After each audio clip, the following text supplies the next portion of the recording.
December মাস চলে যাওয়া মানে ওই বছরের ইনকাম শেষ এবং ট্যাক্স রিটার্ন দাখিলের সময় শুরু।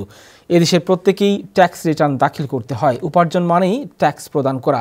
যাদের আয় বেশি তাদেরকে স্টেট গভর্নমেন্ট এবং আইআরএসকে ট্যাক্স দিতে হয়। কেউ যদি সময় মতো ট্যাক্স রিটার্ন না করেন তাহলে বড় মাপের পেনাল্টি ও ইন্টারেস্ট দিতে হয়। একটি ট্যাক্স ফাইল না করার জন্য জরিমানা, আর আরেকটি হচ্ছে ট্যাক্স না দেওয়ার জন্য জরিমানা। অপরদিকে নিম্ন আয়ের মানুষেরা ট্যাক্স ফাইল করার কারণে কিছু বেনিফিট পান।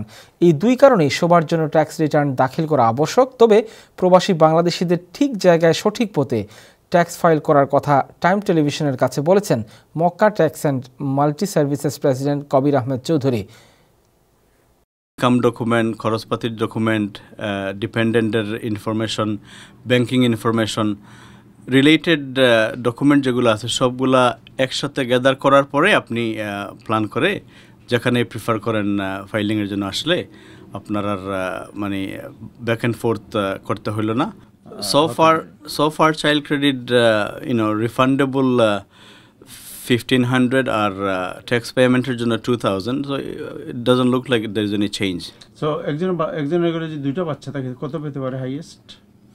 যদি ওনার ট্যাক্স পে করতে হয় তাহলে আপ টু $4000 ডিডাক্ট হবে ওনার ট্যাক্সেবল ইনকামের ট্যাক্স পেমেন্ট থেকে। রিফান্ডেবল হলে তো 1500 ইচ, 3000।